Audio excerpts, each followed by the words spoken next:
अधर्म अपने बचाव के लिए कितने भी प्रयास कर ले, अंततः धर्म की शक्ति के आगे टूट जाता है। तुम जैसे अधर्मी को नष्ट करने के लिए मैं आज तुम पर तब तक निरंतर आघात करता रहूंगा जब तक तुम्हारा सर्वनाश ना हो जाए। तो अपनी इच्छा पूर्ण कर लो वनवासी। मैं भी देखता हूं कि पहले तुम्हारे बाण समाप्त होते हैं या तुम्हारा साहस।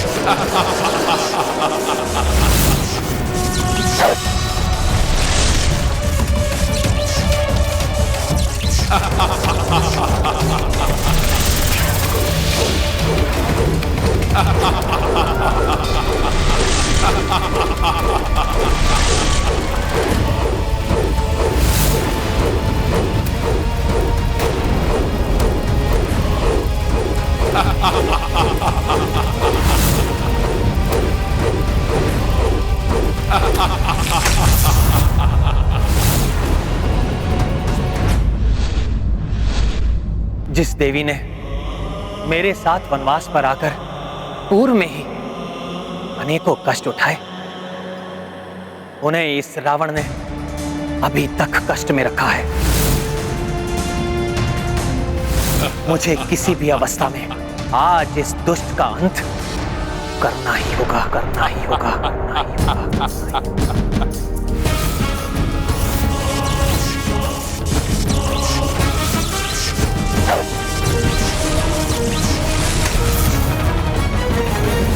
धर्म का है शूर, एक धर्मी और क्रूर, दोनों वीर देखो युद्ध में डटे। दोनों वीर देखो युद्ध में डटे। झूमते मलंग से, उमंग से, तरंग से, भीगे ना तनिक न पीछे को हटे। भीगे ना तनिक न पीछे को हटे।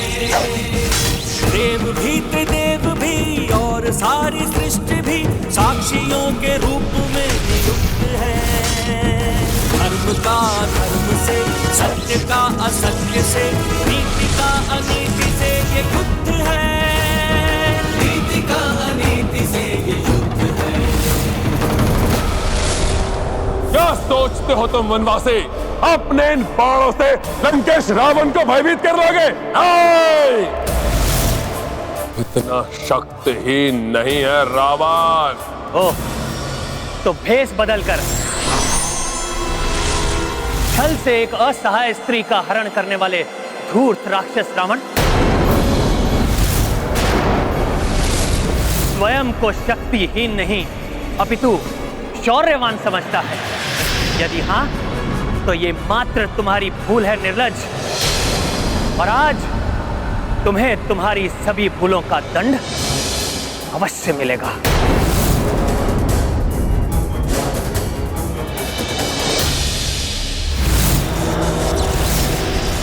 आज मेरे बाण तुम्हें जीवित नहीं छोड़ेंगे रावण।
रावण द्वारा छोड़े गए इस विकराल एवं घातक बहुअस्त्र को शीघ्र ही नष्ट करना होगा मुझे, जिससे प्रभु द्वारा उस राक्षस के अंत का प्रत्यक्षदर्शी बन सकूं।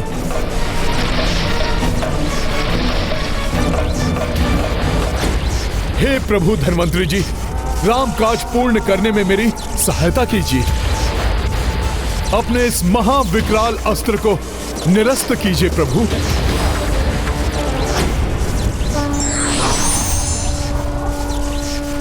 प्रणाम प्रभु धन्वंतरी जी। कल्याण हो।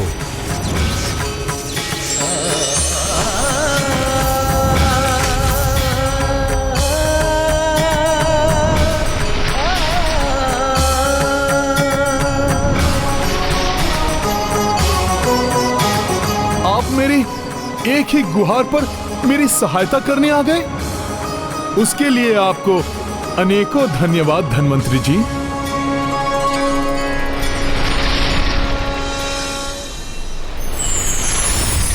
अब तक ये अस्त्र वानर सेना को नष्ट करने के लिए समर्पित था, परंतु अब ये शीघ्र अतिशीघ्र अपने स्वामी के पास लौटने का इच्छुक है। मैं आपका कृतज्ञ हूं। आपने राम काज पूर्ण करने में मेरी सहायता की। मुझे मेरा अस्त्र लौटाने के लिए, उस अयोग्य अधर्मी रावण के प्रभाव से उसे मुक्त कराने के लिए धन्यवाद तो मुझे कहना चाहिए हनुमान। मैं तुम्हें आशीष देता हूँ। शीघ्र रावण की सुरक्षा करने वाली सभी शक्तियों का नाश करोगे तुम। धन्वंतरी जी, किन शक्तियों का उल्लेख कर रहे थे? कौन सी शक्ति है जो अभी भी रावण की रक्षा कर रही है?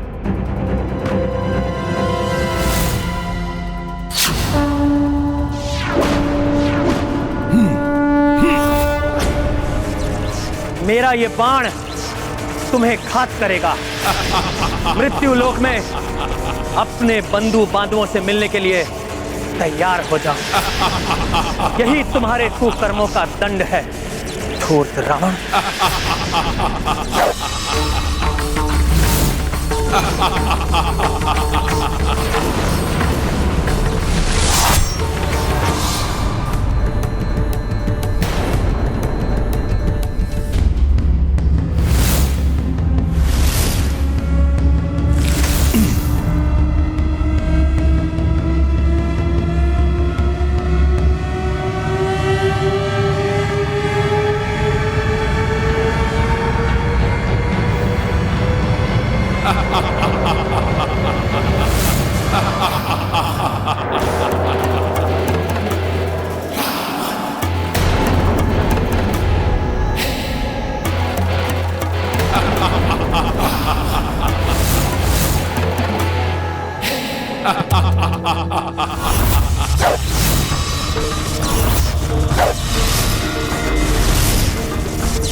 ये कैसे संभव है? रावण का शीश कट जाने के पश्चात भी पुनः उसकी देह पर उसका मस्तक कैसे प्रकट हो रहा है?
कैसे विकट स्थिति है। भैया श्री राम के बाणों का इस दुष्ट राक्षस पर कोई प्रभाव नहीं पड़ रहा। धन्वंतरी जी ने उचित ही कहा था। कोई तो शक्ति है जो इस दुष्ट की रक्षा कर रही है। कोई नहीं मार सकता मुझे। रावण का वध कठिन ही नहीं, असंभव है।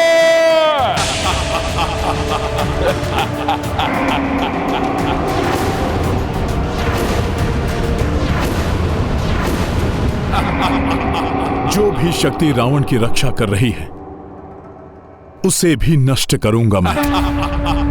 रावण का अंत यदि असंभव है तो उसे संभव बनाऊंगा मैं।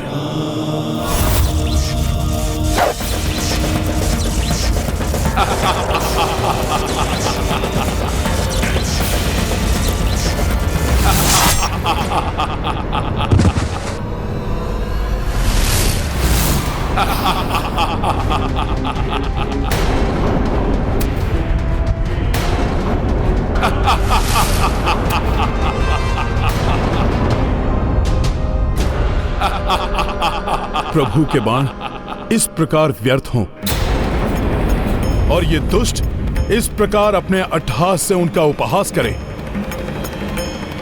ये मैं कदापि सहन नहीं कर सकता। तब तो आपको जाकर उस अमृत ताल को नष्ट करना होगा। हाँ हनुमान, उस अमृत ताल के प्रभाव के कारण ही प्रभु श्री राम के दिव्य बाणों से आहत होने के बाद भी रावण जीवित है। अमृतताल?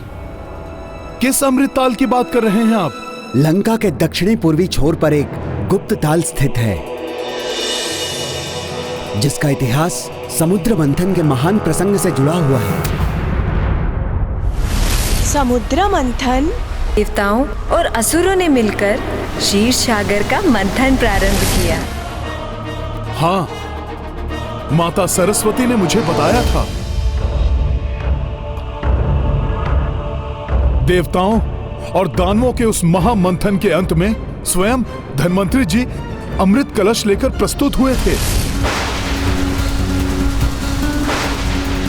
जिसको पाने के लिए देवताओं और दानवों में टकराव भी हुआ था। इस अमृत पर असुरों का नहीं, हम देवताओं का अधिकार है। और उसी समय जब देवताओं ने उन लालची राक्षसों से उस अमृत कलश को पुनः प्राप्त कर लिया तो देवराज इंद्र ने उसे जयंत को चंद्रमा पर सुरक्षित रखने के लिए दे दिया। जयंत तुरंत ही उस अमृत कलश को अपने पंजों में दबाकर चंद्रमा की ओर बढ़ चले और निरंतर 12 दिनों तक सूर्यदेव, चंद्रदेव और शनिदेव की शरण में उड़ान भरते रहे।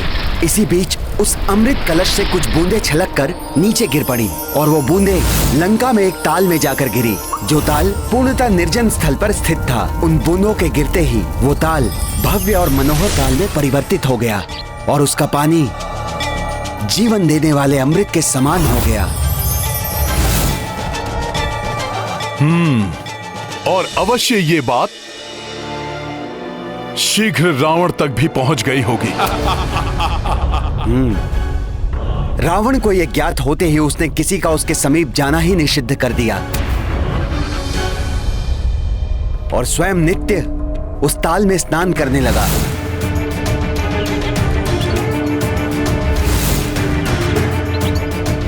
जिसके प्रभाव से वो अजेय हो गया और अब जब तक रावण का जीवन स्रोत वो ताल सूखता नहीं, रावण को कोई परास्त नहीं कर सकता। फिर तो अब उस ताल के सूखने का समय आ गया है। परंतु आपको सतर्कता पूर्वक कार्य करना होगा हनुमान। वहां पर कड़ी सुरक्षा व्यवस्था होगी। धन्यवाद सुषेण जी, मुझे अवगत कराने के लिए। रावण की रक्षा करने वाले उस अमृत ताल को ये श्री राम भक्त अब अधिक समय के लिए रक्षित नहीं रहने देगा, भले ही वहां कितनी भी भयंकर सुरक्षा क्यों न हो।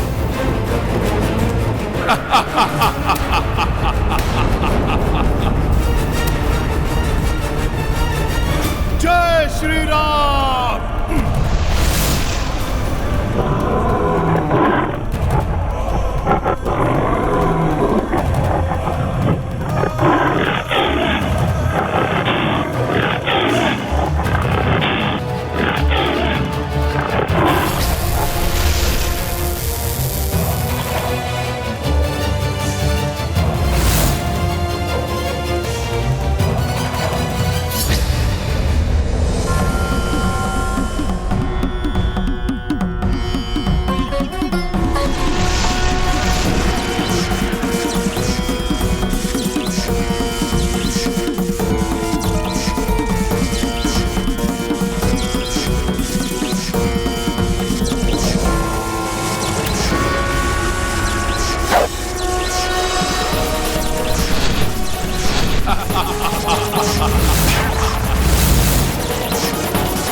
रुको मत वनवासी, अपने समस्त सर्वश्रेष्ठ शस्त्रों का प्रयोग मुझ पर कर देख लो।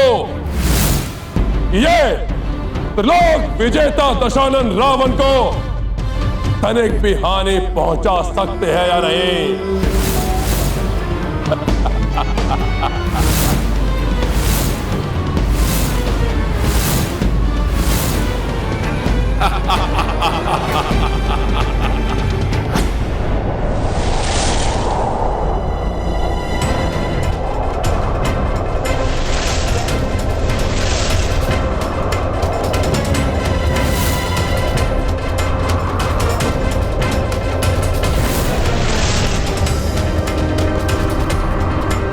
यहाँ के वृक्षों की व्यवस्था पूर्णतः भिन्न है।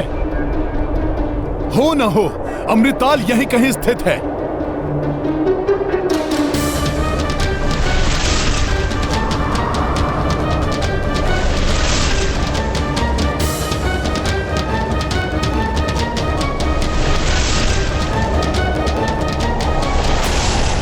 जय श्री राम, जय श्री राम।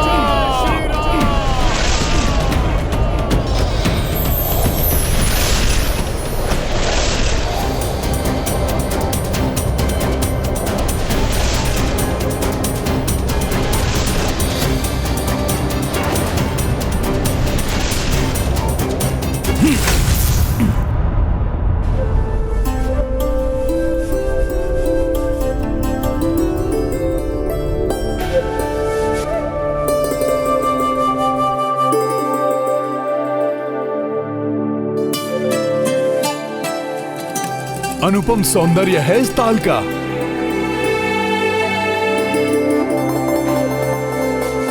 इस सघन वन में तो मात्र एक ही जलाशय है, परंतु फिर भी यहाँ पर एक भी पशु, पक्षी अथवा जल जीव नहीं, अर्थात उन वृक्षों के सिवाय अन्य भी कोई है यहाँ जो इस ताल की रक्षा कर रहा है। परंतु जो भी हो, मुझे तो शीघ्र इस ताल को नष्ट कर अपना कार्य पूर्ण करना होगा।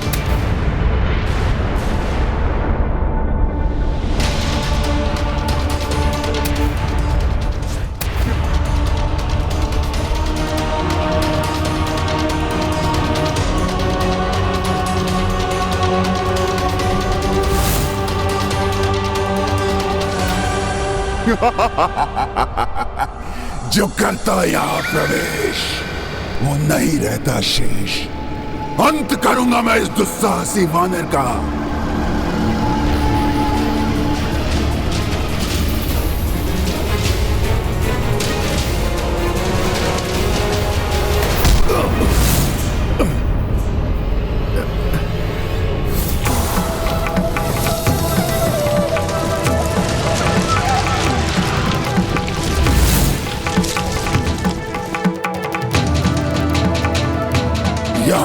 की मूर्खता करने वाले वानर, अब तुम जीवित लौटने की आशा त्याग दो।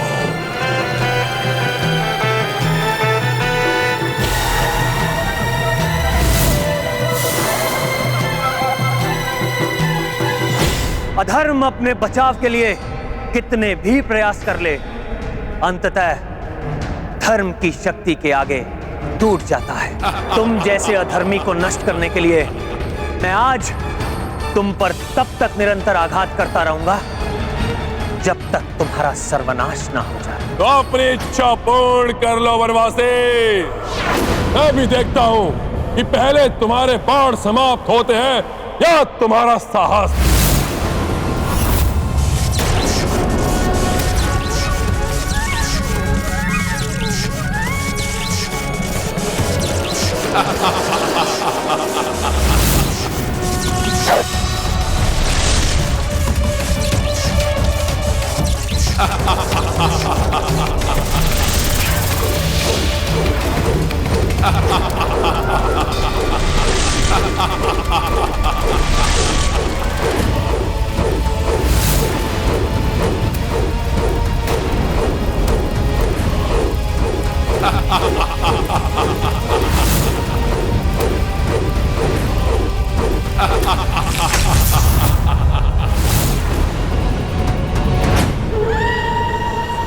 तुम ना तो यहाँ आने का अपना प्रयोजन सिद्ध कर सकोगे और ना ही यहाँ से लौट सकोगे।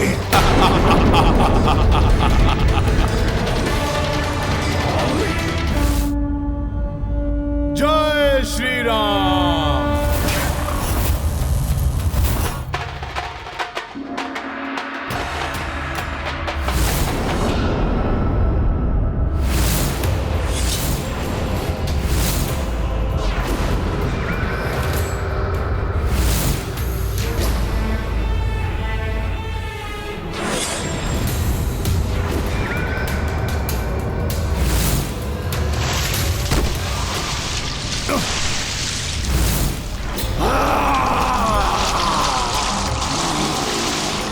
ये अदृश्य शक्ति पुनः मुझ पर वार करने वाली है। अभी इसका उपाय करता हूं।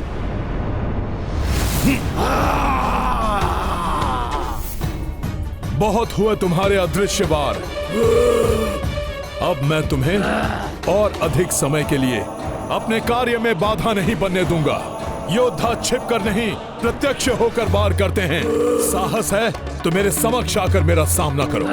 सदैव के समान मैं राम काज के लिए अपने प्राण न्यौछावर करने के लिए तैयार हूं, परंतु उसमें किसी भी बाधा को सहने के लिए तैयार नहीं।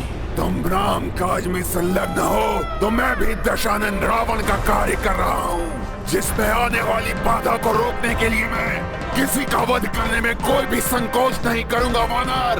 और अब तक तुम्हें ज्ञात हो ही गया होगा कि मेरा बाहुबल ये करने में पूर्णतः सक्षम है। इतना विश्वास है तुम्हें अपने बाहुबल पर? तो लो, अब इस राम सेवक की शक्ति का सामना करो। अमृत ताल का रक्षक ये राक्षस तो स्वयं भी अमर होगा, इसलिए इससे उलझने और संघर्ष करने में समय व्यर्थ गंवाने के स्थान पर मुझे अपना संपूर्ण ध्यान इस ताल को जल विहीन करने पर केंद्रित करना चाहिए।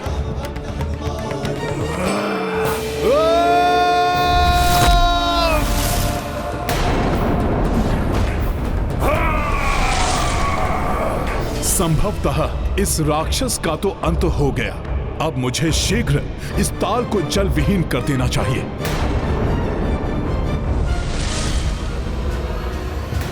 लंकेश का सेवक हूँ मैं, मायावी हूँ। तुमने क्या सोचा मुझसे छुटकारा पा लिया तुमने? वानर, यही हूँ मैं।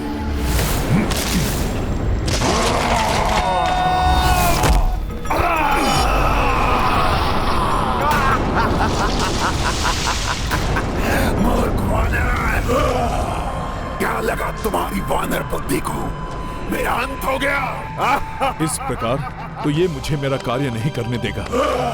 इसके लिए कोई अन्य उपाय करना होगा। मुझसे मुक्ति नहीं पा सकते तुम वानर। जब तक इस ताल में जल रहेगा तब तक तुम मुझे कोई क्षति नहीं पहुंचा सकते, और जब तक मैं हूं तब तक इस ताल को जल विहीन करना तुम्हारे लिए असंभव है।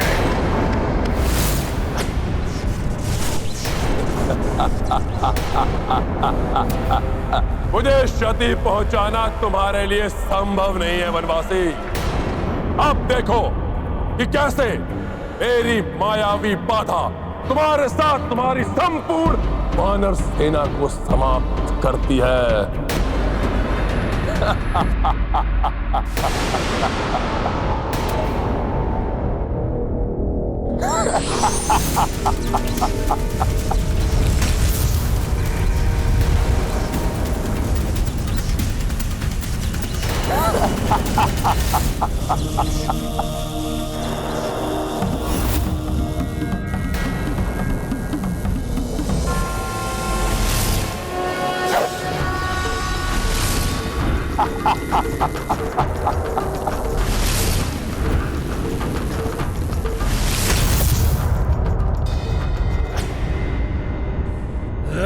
हे वरुण देव जी, धर्म की रक्षा हेतु दुर्भाग्यवश मुझे इस ताल को नष्ट करना ही होगा। हे अग्निदेव, कृपा कर इस कार्य में मेरी सहायता कीजिए।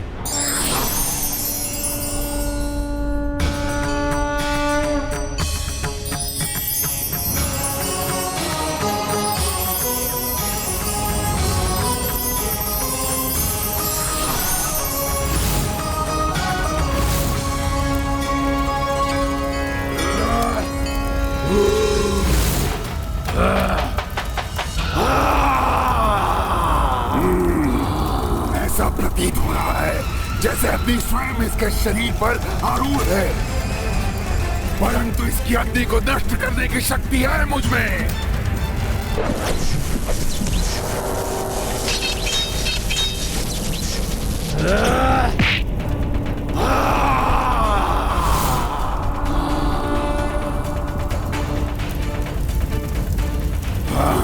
छोड़ दो मुझे दुष्ट वानर, तुम मुझे भस्म कर रहे हो। छोड़ दो मुझे।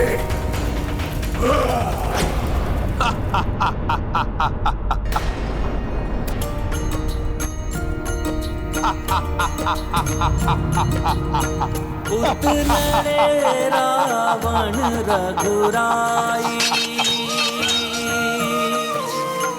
इत बजरंगी ताल सुखाई, किंचित बूंद भी शेष न राखा। जय जय राम सेवक हनुमाना। सिया राम जय हनुमान। राम सिया राम जय हनुमान। अब मेरे प्रभु के बाण व्यर्थ नहीं जाएंगे। जय श्री राम।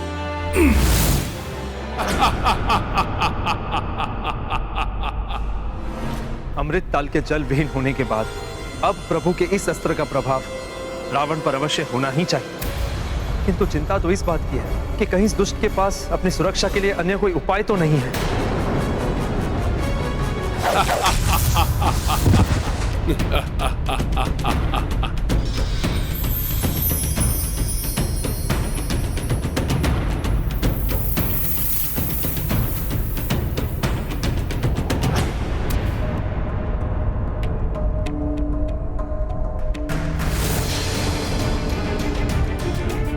ये कैसे संभव है?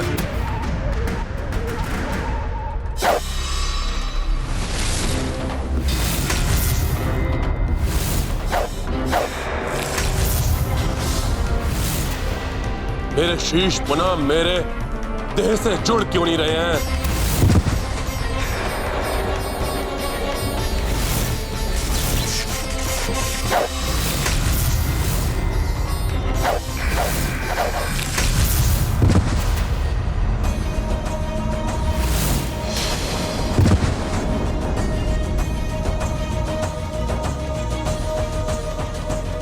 प्रतीत होता है कि रावण की मायावी शक्तियां चूक गई हैं। अब उसका अंत समीप है।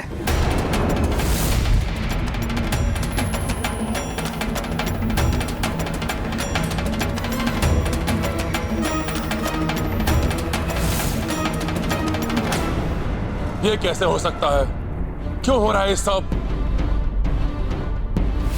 मेरा शीश मेरे धड़ से अलग होकर पुनः क्यों नहीं लौट रहे?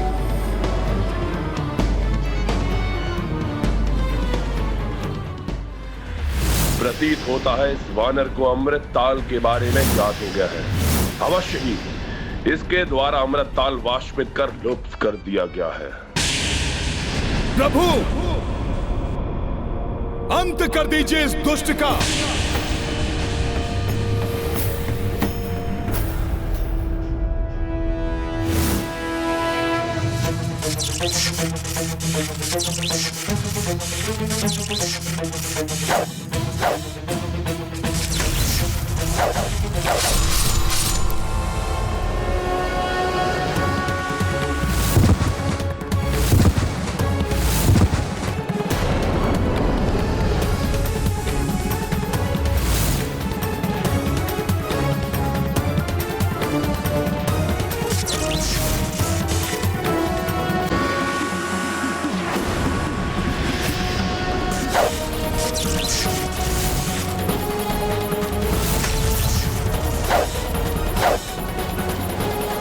तुम नहीं अच्छा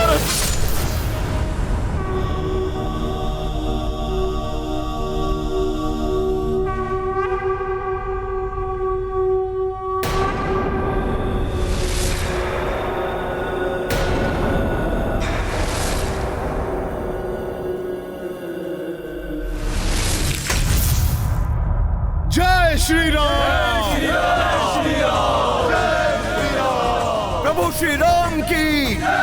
श्री राम की, प्रभु श्री राम की, प्रभु श्री राम की। भ्राता लंकेश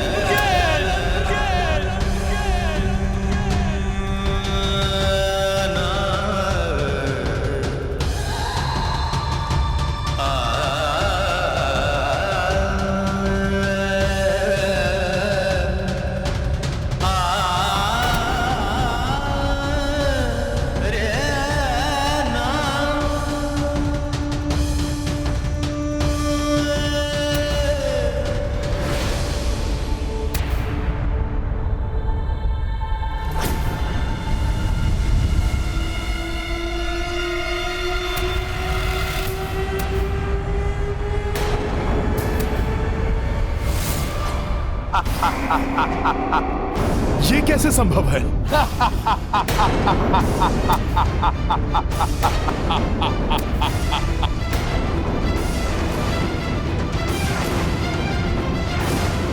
वनवासी, कहीं तुम्हारा ये भ्रम तो नहीं था इतनी सहजता के साथ तुम इस लंकेश रावण का वध कर लोगे?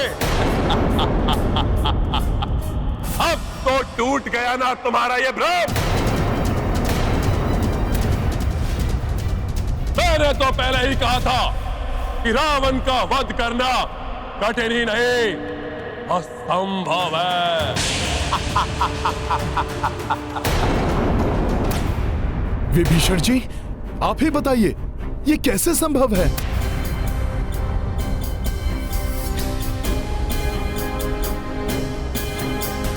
रावण को रक्षा प्रदान करने वाले अमृत ताल को स्वयं नष्ट किया है मैंने। उसमें जल की एक बूंद भी मैंने शेष नहीं रहने दी, परंतु यह फिर भी पुनर्जीवित हो गया। इसका तो अब तक अंत हो जाना चाहिए था।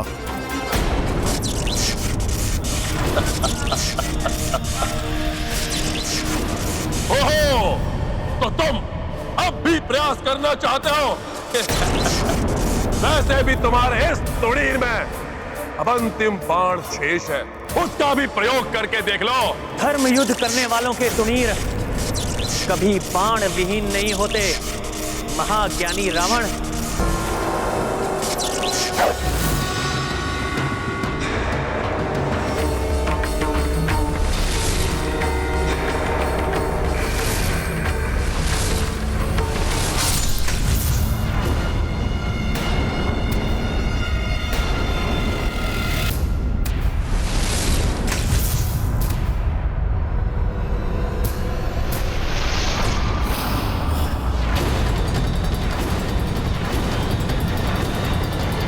यदि तुम्हारे पास असंख्य बाण हो तब भी तुम इस लंकेश रावण का वध नहीं कर सकते, क्योंकि जिस बाण से मेरा लंकेश रावण का वध संभव है वो तुम्हारे इस तुड़ीर में है ही नहीं।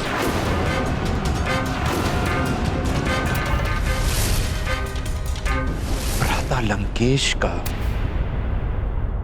इतना महत्वपूर्ण रहस्य मैं भूल कैसे गया? विभीषण जी, कैसा रहस्य? मैं प्रभु श्री राम को बताना भूल गया कि भ्राता लंकेश की मृत्यु का बाण स्वयं उनके पास ही है, जिसको प्राप्त किए बिना उनका वध असंभव है।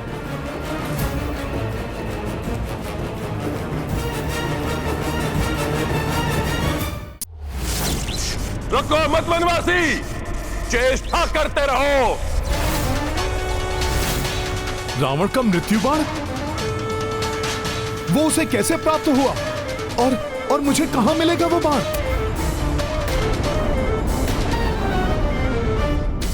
इस प्रकार तो मेरे प्रभु के समस्त प्रहार विफल होते जाएंगे। यदि मृत्यु बाण के बिना रावण की मृत्यु नहीं हो सकती, तो संसार के किसी भी कोने में छुपा कर रखा गया हो मृत्यु बाण को, मैं उसे ढूंढकर अवश्य लाऊंगा। बताइए, कहां है वो मृत्यु बाण? मृत्यु बाण वो बाण है जिसे भ्राता रावण ने स्वयं यमराज से छीनकर अपने अधिकार में ले लिया था। यमराज से मृत्यु बाण छीन लिया लंकेश ने? हाँ, ब्रह्मदेव, महादेव एवं देवी से वरदान पाकर भ्राता लंकेश अत्यंत शक्तिशाली हो गए, किंतु फिर भी उनके मन में अपनी मृत्यु को लेकर संदेह बना रहा। अपने इस भय को मिटाने के लिए वो मृत्यु के देवता यमराज पर चढ़ाई करने के लिए स्वयं यमलोक जा पहुंचे। उस रात्रि भ्राता लंकेश की उग्रता अपने चरम पर थी।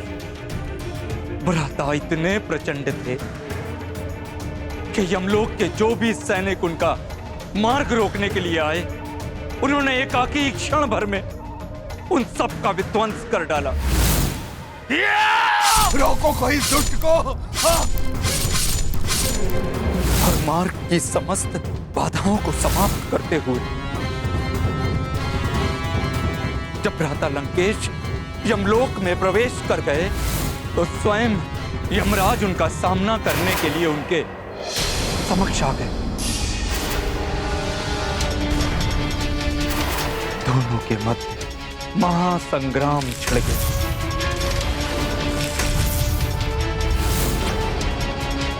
सृष्टिकर्ता ब्रह्मदेव एवं देवाधिदेव महादेव के वरदानों के कारण भ्राता रावण यमराज से अधिक शक्तिशाली सिद्ध होने लगे।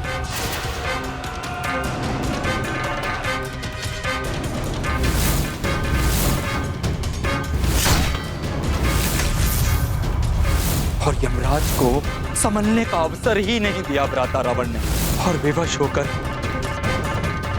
यमराज को अपनी पराजय स्वीकार करनी पड़ी। तो मृत्यु के देवता यमराज, अब मात्र दो ही विकल्प है तुम्हारे समक्ष। या तो मेरी मृत्यु का बाण मुझे सौंप दो, या स्वयं मृत्यु के लिए प्रस्तुत हो जाओ। यमराज के समक्ष पराजय को स्वीकार करने के अतिरिक्त और कोई विकल्प बचा ही नहीं था। यमराज के समक्ष पराजय को स्वीकार करने के अतिरिक्त और कोई विकल्प बचा ही नहीं था। अतः विवश होके उन्हें भ्राता लंकेश के मृत्यु बाण का आवाहन करना पड़ा।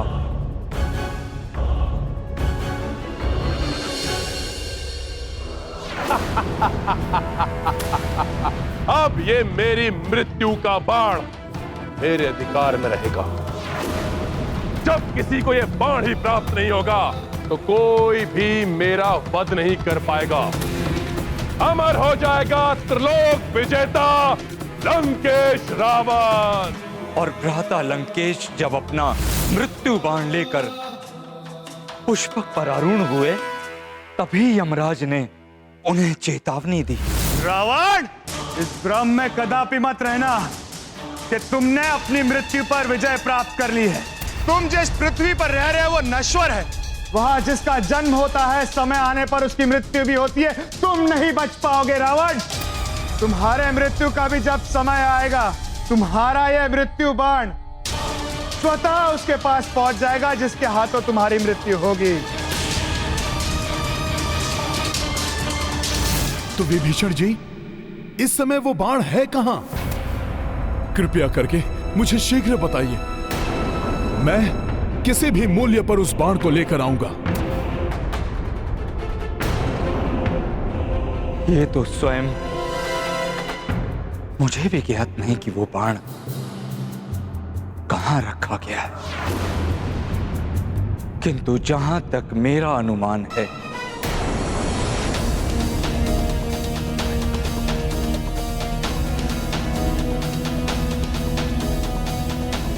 ये मैं क्या कर रहा हूं? स्वयं अपने ही भ्राता की मृत्यु का कारण बनने जा, किंतु धर्म के मार्ग पर चलने के लिए मुझे ये बलिदान देना होगा। भाभी मंदोदरी को इसके विषय में अवश्य ज्ञान होगा। महारानी मंदोदरी? किंतु स्मरण रहे हनुमान, भाभी पतिव्रता स्त्री है, इसलिए उनसे मृत्यु बाण के विषय में पूछना निरर्थक ही होगा। कोई भी पत्नी ऐसा कार्य नहीं करेगी जो उसके पति के लिए अहितकर हो। यही नारी धर्म है।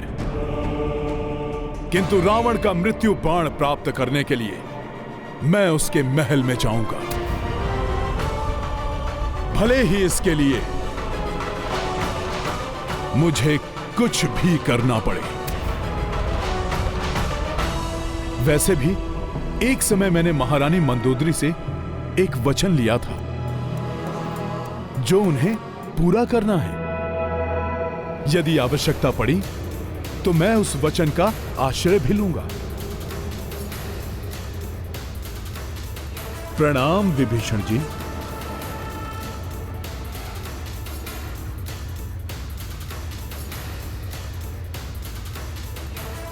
प्रणाम।